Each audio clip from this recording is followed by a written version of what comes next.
Hello viewers, welcome back to our ECE preparation. இன்னைக்கு வந்து EMF கான வீடியோ தான் பார்க்குறோம். இதுக்கு முன்னாடி டாபிக் வைஸ் ஆன வீடியோ வந்து ஃபுல்லாக கம்ப்ளீட் பண்ணியாச்சுமா. அதுக்கான பிளேலிஸ்ட் வந்து நம்மளோட சேனலில் இருக்குது.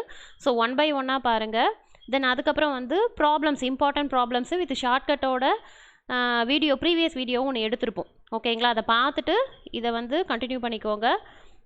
இன்றைக்கி வந்து என்ன அப்படின்னா, ஒரு பர்டிகுலர் சம்ஸ், ரொம்பவே இம்பார்ட்டன்ட் சம்ஸ் தான் பார்க்க போகிறோம். ஓகேங்களா? ஸோ இதுக்கு அடுத்து வந்து நெக்ஸ்ட் வீடியோ வந்து மேக்னெட்டோஸ்டாட்டிக் ஃபீல்டு முடித்தோம் அப்படின்னா EMF ஓவர். ஓகே, ஸோ நீங்கள் நியூவாக பார்க்குற ஸ்டூடெண்ட்டாக இருந்தீங்க அப்படின்னா நம்மளோட அகாடமியில் வந்து இன்ஜினியரிங் அண்ட் டிப்ளமோக்கான டெஸ்ட் பேட்ச் வந்து பேரலாக போயிட்டுருக்கு. ஸோ ஜாயின் பண்ணணும்னு நினைக்கிறவங்க சேனலில் மென்ஷன் பண்ணக்கூடிய நம்பர் 8015037093 அப்படிங்கிற நம்பருக்கு வாட்ஸ்அப் பண்ணுங்கள். ஓகே, அதர் தென் உங்களுக்கு மெட்டீரியல் ஏதாவது வேணும்னாலும் நம்ம ரெண்டுக்குமே, இன்ஜினியரிங் அண்ட் டிப்ளமோ ரெண்டுக்குமே வந்து நம்ம மெட்டீரியலும் ப்ரொவைட் பண்ணிகிட்ருக்குறோம். ஸோ அதனால் காண்டாக்ட் பண்ணுங்கள். சரி, வாங்க வீடியோக்குள்ளே போகலாம். ஃபஸ்ட்டு என்னம்மா கொடுத்துருக்காங்க? ஃபஸ்ட்டு கொஷின் பார்த்தீங்க அப்படின்னா, electric field intensity and electric potential are related by அப்படின்னு கொடுத்துருக்காங்க. ஓகேவா? ரொம்ப சிம்பிளான கொஷின் தான் இது. நம்ம ஆல்ரெடி எடுத்த கொஷின், ஆனால் ரொம்ப ரொம்ப இம்பார்ட்டன்ட் கொஷின். ஓகேங்களா? ஈவன் நம்ம வீடியோ கூட நீங்கள் பார்த்துருப்பீங்க. பட் இந்த கொஷினை சடனாக பார்க்கும்போது நீங்கள் அங்கே படித்தது இந்த ஃபார்முலாஸ் பைகாட் பண்ணியிருந்தால் தான் இதுக்கு ஆன்சர் பண்ண முடியும். ஓகேங்களா?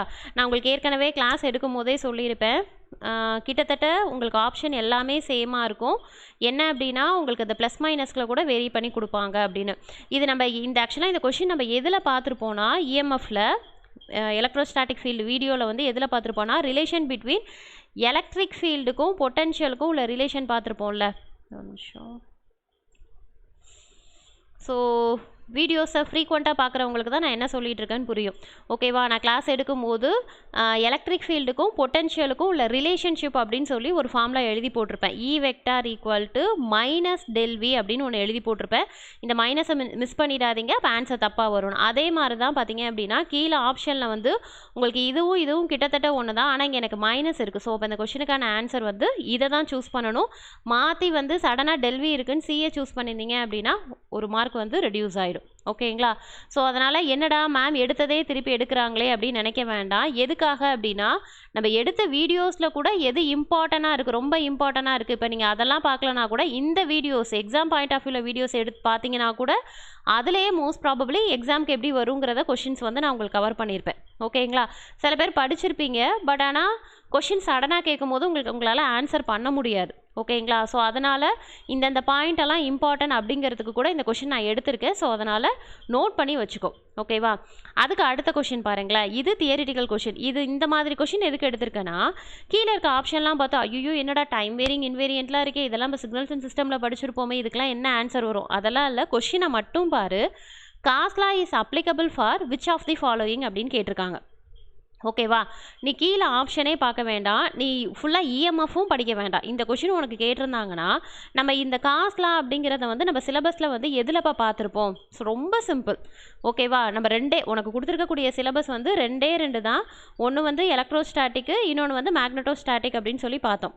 ஓகேங்களா? அதில் வந்து காஸ் லா வந்து உனக்கு எதில் கவர் ஆகிடும்னா, எலக்ட்ரோஸ்டாட்டிக் ஃபீல்டில் கவர் ஆகிடும். ஓகே, ஸோ அவங்க என்ன கொடுத்துருக்குறான், அவன் கீழே இருக்கிற ஆப்ஷன்லாம் நீங்கள் டச் பண்ணவே வேண்டாம். இதை வச்சே நீ டேரெக்டாக என்ன ஆப்ஷன் போட்டுடலாம் அப்படின்னா, ஸ்டாட்டிக் ஃபீல்டுன்னு போட்டுடலாம். ஓகேங்களா? ஸோ என்ன அப்படின்னா, கொஷின்ஸ் ரொம்ப ஈஸியாக இருக்கும்.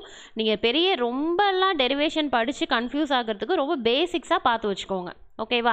அதுக்கு அடுத்தது ஆக்சுவலாக இந்த கொஷின் உங்களுக்கு நான் எக்ஸ்பிளைன் பண்ணியிருக்க மாட்டேன், அதனால் நான் இந்த கொஷினை பர்டிகுலராக எடுத்தேன். என்னென்னா, இதை நான் உனக்கு எக்ஸ்பிளைன் பண்ணணும்னு தேவையில்லை, நாலேஜ் இருந்தது அப்படின்னாலே இதை உன்னால் ஆன்சர் பண்ண முடியும். ஆனால் அந்த வேர்டு, டெக்னிக்கல் வேர்டு நம்ம புக்கில் பார்த்தா தான் உங்களுக்கு தெரியும். என்னென்னா, due to non-uniform distribution of current in a conductor, the increase in its resistance is known as அப்படின்னு கேட்டிருக்காங்க. அதாவது அவன் என்ன கொடுத்துட்டான், நான் யூனிஃபார்ம் டிஸ்ட்ரிபியூஷன் அப்படின்னு சொல்லி கொடுத்துட்டான். அப்படின்னா என்னென்னா, ஒரு கண்டக்டரில் வந்து கரண்ட்டானது பாஸ் ஆகுது, அது வந்து எப்படி இல்லையா, யூனிஃபார்மாக இல்லை. அப்போ அங்கே என்ன அப்படின்னா, ஃப்ளோ ஆஃப் எலக்ட்ரான்ஸ் வந்து ப்ராப்பராக இல்லைன்னு கொடுத்துருக்காங்க. ஓகேவா? அதனால் அங்கே என்ன ஆகுது அப்படின்னா, ரெசிஸ்டன்ஸ் வந்து இன்க்ரீஸ் ஆகுது. இது இவங்க இங்கே மென்ஷன் பண்ணணுன்னே தேவையில்லை, அது நமக்கே தெரியும். ஏன் அப்படின்னா, V equal to I × R. So அப்போ I ஈக்குவல் டு எனக்கு என்ன வரும் அப்படின்னா, V/Rன்னு வரும். அதாவது எனக்கு என்ன அப்படின்னா, கரண்ட்டுக்கு ரெசிஸ்டன்ஸ் வந்து இன்வெர்ஸ்லி ப்ரொபோஷனலாக இருக்கும். அப்படியே இல்லைனாலும் ரெசிஸ்டன்ஸோட வேல்யூ, ரெசிஸ்டன்ஸோட ஒர்க்கு வந்து என்னது, ஒரு ரெசிஸ்டார் ஒரு இடத்துல வந்து கண்டக்டரில் இருக்குது அப்படின்னா அது என்ன பண்ணும் அப்படின்னா ஃப்ளோ ஆஃப் அந்த கரண்ட்டை வந்து ரெசிஸ்ட் பண்ணி கொடுக்கும், அதாவது அதோட ஃப்ளோவை வந்து கண்ட்ரோல் பண்ணி கொடுக்கும். ஓகேவா, அதனால தான் நம்ம என்ன பண்ணுவோம் அப்படின்னா அங்கங்கே தடுக்கிறதுக்காக ரெசிஸ்டன்ஸ் அப்படிங்கிற ஒன்றை மேக் பண்ணியிருப்போம். அதுவே வந்து கெப்பாசிட்டன்ஸ் அப்படிங்கிறது எனர்ஜியை ஸ்டோர் பண்ணுறதுக்கு அப்படிங்கிறது நமக்கு தெரியும். ஓகேவா, அப்போ இங்கே எனக்கு என்ன ஆகுது அப்படின்னா எனக்கு அந்த ஃப்ளோவே வந்து ப்ராப்பராக இல்லை. அதனால தான் அந்த வேர்டை என்ன சொல்லியிருக்காங்கன்னா நான் யூனிஃபார்ம் டிஸ்ட்ரிபியூஷன் அப்படின்னு சொல்லியிருக்காங்க. அப்போ அங்கே கண்டிப்பாக எனக்கு என்ன ஆகும் அப்படின்னா வரக்கூடிய கரண்ட்டை வந்து சுத்தமாக ஃப்ளோ பண்ணாமல் இது என்ன பண்ணும் அப்படின்னா ரெசிஸ்டார் வந்து ரெசிஸ்ட் பண்ணி வைக்கும். அதனால தான் அங்கே என்ன ஆகிடுது அப்படின்னா ரெசிஸ்டன்ஸோட வேல்யூ இன்க்ரீஸ் ஆகிடுது. அங்கே மென்ஷன் பண்ணே தேவையில்லை, டிஃபால்ட்டாக அப்படி தான் நடக்கும். ஸோ அந்த எஃபெக்ட்டுக்கு பேர் என்ன அப்படின்னு சொல்லி கேட்பாங்க. ஸோ அந்த எஃபெக்ட்டுக்கு பேர் ஸ்கின் எஃபெக்ட். ஓகேங்களா, இதில் பார்த்தீங்கன்னா இந்த கொரோனா எஃபெக்ட் அப்படிங்கிறதும் நம்ம ட்ரிபிள் பேப்பர்ஸில் வரும். ஓகேங்களா, ஸோ அதையும் இதையும் போட்டு கன்ஃபியூஸ் பண்ணிக்கக்கூடாது. கொரோனா எஃபெக்ட் அப்படிங்கிறது வந்து நமக்கு வேறு சப்ஜெக்டில் வரக்கூடியது.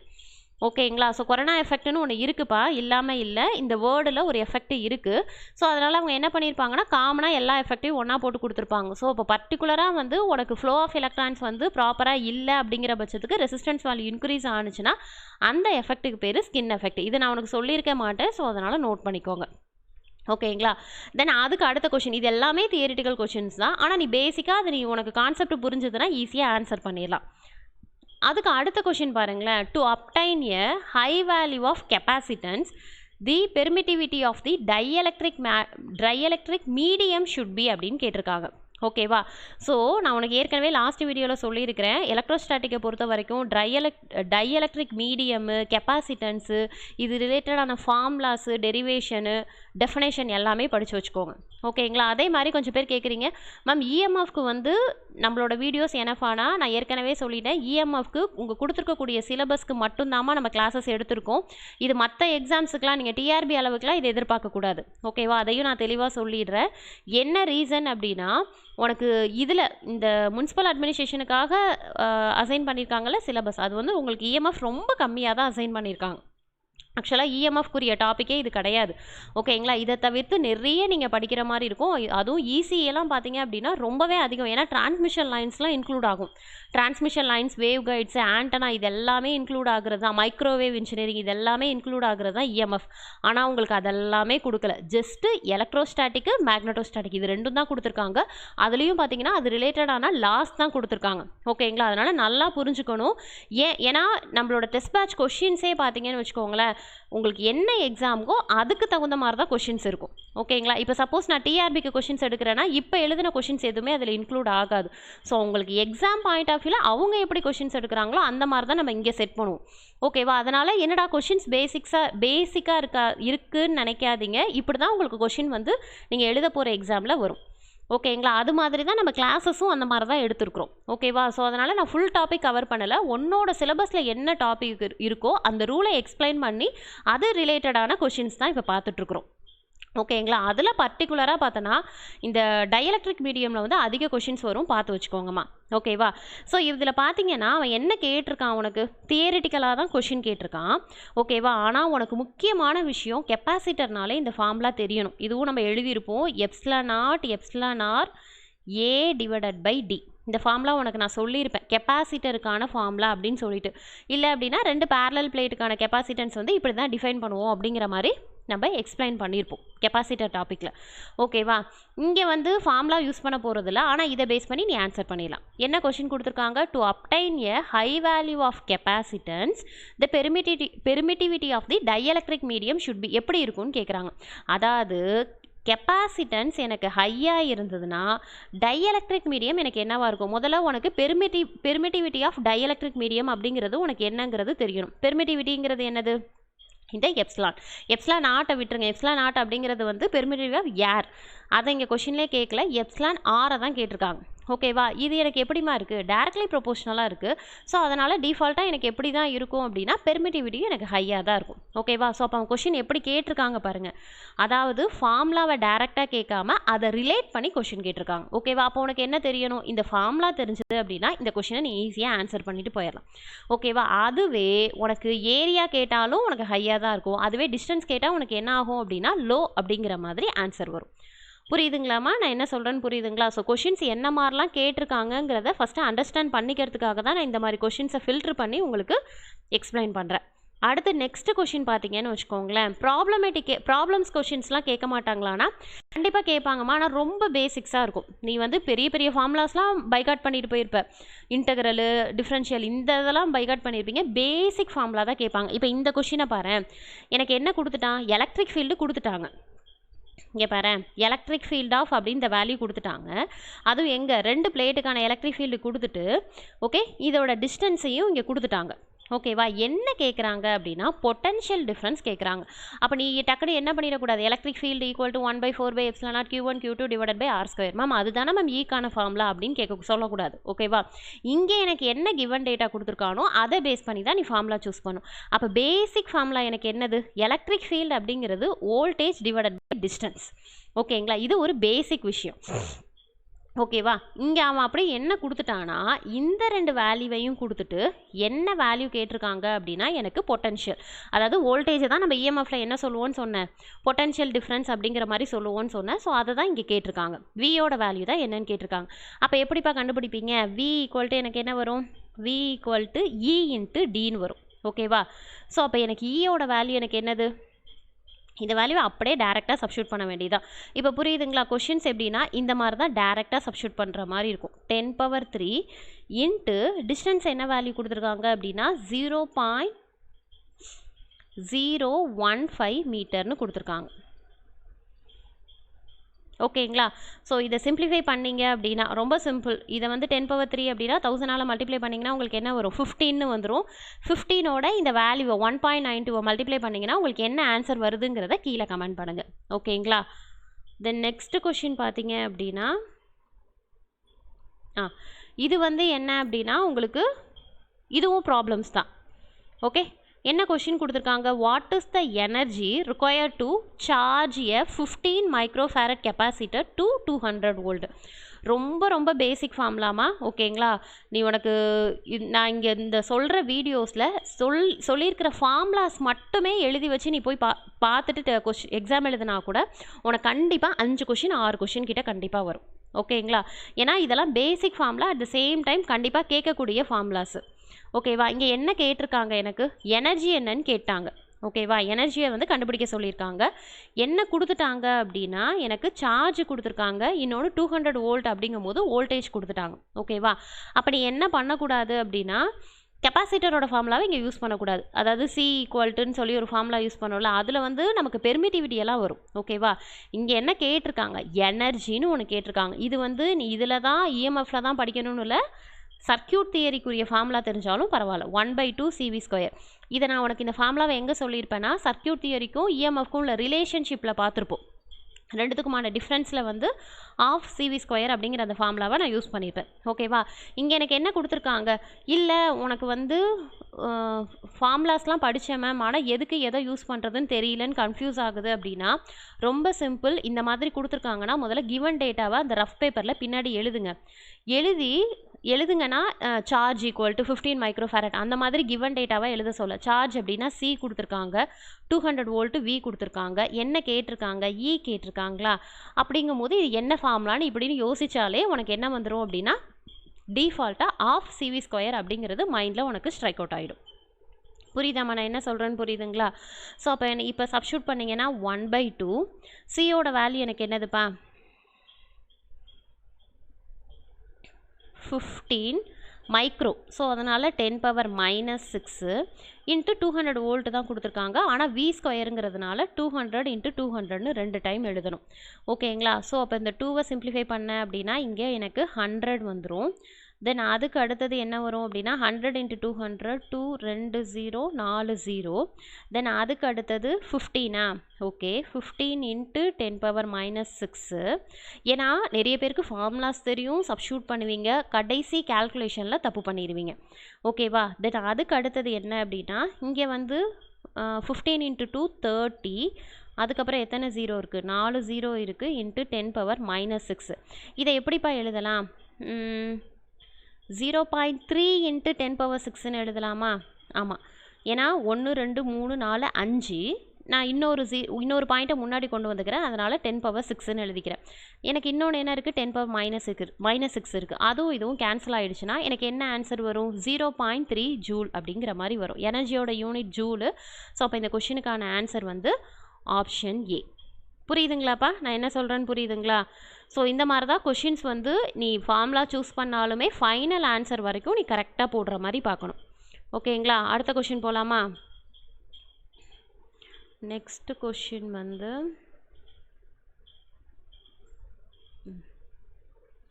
நெக்ஸ்ட் கொஷினும் உங்களுக்கு சம்மு தான் எடுத்திருக்கிறேன்.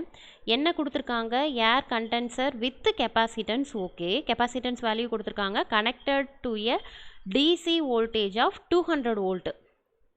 த energy stored in the condenser will be அப்படின்னு சொல்லி கேட்டிருக்காங்க. ஓகேங்களா? ஐ திங்க் லாஸ்ட் சம்மும் இதுவும் சேம் ப்ராப்ளம் தான் நினைக்கிறேன். ஒரு நிமிஷம். ஆமாம், இதுலேயும் உங்களுக்கு என்ன தான் கேட்டிருக்காங்க அப்படின்னா எனர்ஜியோட வேல்யூ தான் கேட்டிருக்காங்க. இதில் எனக்கு என்ன கொடுத்துருக்காங்க அப்படின்னா அதே மாதிரி கெப்பாசிட்டன்ஸோட வேல்யூ கொடுத்துட்டு அதே மாதிரி வோல்டேஜோட வேல்யூ கொடுத்துட்டு எனக்கு ஈயோட வேல்யூ கேட்குறாங்க.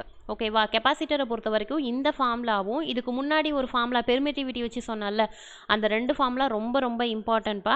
ஓகேங்களா? அதுக்கு அடுத்தது ஸோ அப்போ இது போட்டுடலாமா, E = 1/2 CV². அப்போ உங்களுக்கு என்ன வரும், 1/2 இன்ட்டு கெப்பாசிட்டரோட வேல்யூ வந்து 0.001 இன்ட்டு 10⁻6 இன்ட்டு 200 வந்து என்னது 2 டைம் எழுதுகிற மாதிரி இருக்குமா? ஓகே, அப்போ இதை சிம்பிளிஃபை பண்ணி எனக்கு இதுக்கு என்ன ஆன்சர் வருது, அதாவது எனர்ஜி ஈக்குவல் டு உங்களுக்கு என்ன ஆன்சர் வருது, ஏவா பியா சியா டியா அப்படிங்கிறத கீழே கமெண்டில் சொல்லுங்கள். ஓகேங்களா? ஏன்னா இது எல்லாமே ஆல்ரெடி போட்டது தானே, ஸோ அதனால் ரிப்பீட்டடாக வேண்டாம் அப்படின்ட்டு. அதுக்கு அடுத்த கொஷின் பார்த்தீங்க அப்படின்னா இந்த கொஷின் பார்த்தீங்க அப்படின்னா இது வந்து உங்களோட புக்கில் டைரெக்டாக இருக்கக்கூடிய கொஷின். அதாவது நான் சொல்லுவேன்ல டெஃபினேஷன்லேருந்து கொஷின் கேட்பாங்க அப்படின்ட்டு. ஸோ அது எந்த மாதிரி கேட்பாங்கங்கிறதுக்கு உங்களுக்கு சாம்பிள் கொஷின் உங்களுக்கு கொடுத்துருக்கேன் பாருங்கள். என்ன கொடுத்துருக்காங்க, டேஷ் அட் எ பாயிண்ட். இது அப்படியே உங்கள் புக்கில் இருக்கக்கூடிய definition. Dash at a point is defined as a force experienced per unit positive charge at a point placed in a electric field அப்படின்னு கொடுத்துருக்காங்க. ஓகேவா? இதில் ஷார்ட்கட் நான் என்ன சொல்கிறேன்னா, உனக்கு இங்கே எலக்ட்ரிக் அப்படின்னு வந்துட்டாலே கிட்டத்தட்ட அது எல்லாமே எதுக்கு அண்டரில் வரும், உனக்கு எலக்ட்ரோஸ்டாட்டிக் ஃபீல்டுக்கு அண்டரில் வரும். கரெக்டுங்களா? ஓகே, ஸோ அப்போ உனக்கு சப்போஸ் கீழே ஆப்ஷனில் உனக்கு மேக்னெட்டிக் அப்படிங்கிற வார்த்தை கொடுத்தாங்க அப்படின்னாலே நீ என்ன பண்ணிடலாம் அப்படின்னா அதை ரிஜெக்ட் பண்ணிடலாம். வோல்டேஜ் ரேட்டிங், இப்போ ஆக்சுவலாக இந்த கொஷின் உனக்கு ஆன்சர் தெரியல அப்படின்னா எப்படி ஆன்சர் கண்டுபிடிக்கிறதுங்கிறத சொல்கிறேன். இந்த கொஷின் இல்லைம்மா, எந்த கொஷினாக இருந்தாலும் முதல்ல கீழே இருக்கக்கூடிய ஆப்ஷன் 4 ஆப்ஷனை நீ என்ன பண்ணுற அப்படின்னா 2 ஆப்ஷனாக ஃபில்ட்ரு பண்ண கற்றுக்கோ. இதெல்லாமே வந்து என்ன அப்படின்னா எக்ஸாம் பாயிண்ட் ஆஃப் வியூக்கு ஒரு ஸ்மார்ட் வே அப்படின்னு சொல்லலாம். ஓகேங்களா? இப்போ எல்லாரும் படிக்கிறாங்க, ஆனால் வந்து பர்டிகுலர் பீப்புள் மட்டும் ப்ளேஸ் ஆகுறாங்க அப்படின்னா ரீசன் இதுதான். ஓகேவா? ஸோ அப்போ 4 ஆப்ஷனில் ஒரு ஆன்சரை கண்டுபிடிக்கிறது கஷ்டம். அதே அட் த சேம் டைம் நீ 2 ஆன்சரில் ஒரு ஆன்சர் கண்டுபிடிக்கிறது ரொம்பவே ஈஸி. ஓகேவா? மேபி உனக்கு ஆன்சரே தெரியலனா கூட இதுவா அதுவா அப்படிங்கிற பட்சத்துக்கு நீ ஃப்ளூக்கில் அடித்தா கூட அந்த ஆன்சர் மேபி உன்னோட நல்ல நேரத்துக்கு அது கரெக்டாக இருக்கலாம். ஓகேவா? ஸோ அப்போ பார்த்தீங்க அப்படின்னா இது ஏதோ ஒரு டெஃபினேஷன், ஆனால் இந்த டெஃபினேஷன் நீ படிக்கல அப்படிங்கிற பட்சத்துக்கு நீ என்ன பண்ணிக்கலாம்னா எலக்ட்ரிக் ஃபீல்டுன்னு கொடுத்துருக்காங்க. ஸோ அப்போ அதை நீ என்ன பண்ணிக்கலாம்னா மேக்னெட்டிக் ஃபீல்டை ரிஜெக்ட் பண்ணிடலாம். ஸோ அப்படி பார்த்தீங்கன்னா மீதி இருக்கிறது எனக்கு என்னது, எலக்ட்ரிக் இன்டென்சிட்டி தான் இருக்குது. ஓகேங்களா? ஸோ அப்போ இந்த கொஷின் வந்து என்ன வரும் அப்படின்னா நம்ம இன்டென்சிட்டி ஈக்குவல் டு ஒரு கொஷின் படிச்சிருப்போம், F/Q அப்படிங்கிற ஒரு ஃபார்முலா படிச்சிருப்போம். இந்த டெஃபினேஷனை தான் இங்கே கொடுத்துருக்காங்க உங்களுக்கு. ஸோ அப்போ இந்த கொஷினுக்கான ஆன்சர் வந்து என்ன அப்படின்னா எலக்ட்ரிக் இன்டென்சிட்டி. இது நீங்கள் புக்கில் பார்த்தீங்க அப்படின்னாலே டைரக்ட் டெஃபினேஷன் வரும். ஓகே, இந்த கொஷின் பாருங்களேன், in a capacitor the electric charge is stored in. ஓகேவா? இதுவும் உன்னோட புக்கோட டெஃபினேஷன் தான், ஆனால் ரொம்ப சிம்பிள். அதாவது உன்னோட கெப்பாசிட்டரில் சார்ஜ் வந்து எங்கே ஸ்டோர் ஆகுது அப்படின்னு சொல்லி கேட்டிருக்காங்க. ஓகேவா? ஸோ இது நீங்கள் பார்த்தீங்க அப்படின்னாலே தெரியும், மெட்டல் பிளேட் அப்படிங்கிற இடத்துல ஸ்டோர் ஆகாது, அதுக்கு இடையில இந்த இடத்துல தான் ஸ்டோர் ஆகும். அப்போ உனக்கு என்ன ஆன்சர் வரும் அப்படின்னா டைஎலக்ட்ரிக்கில் தான் வரும். ஓகேங்களா? ஸோ அப்போ அந்த கொஷினுக்கான ஆன்சர் வந்து ஆப்ஷன் ஏ. ஓகேங்களா? இதே மாதிரி ரிமைனிங் மேக்னெட்டோஸ்டாட்டிக் ஃபீல்ட் நெக்ஸ்ட் வீடியோவில் பார்க்கலாம். Okay, thank you.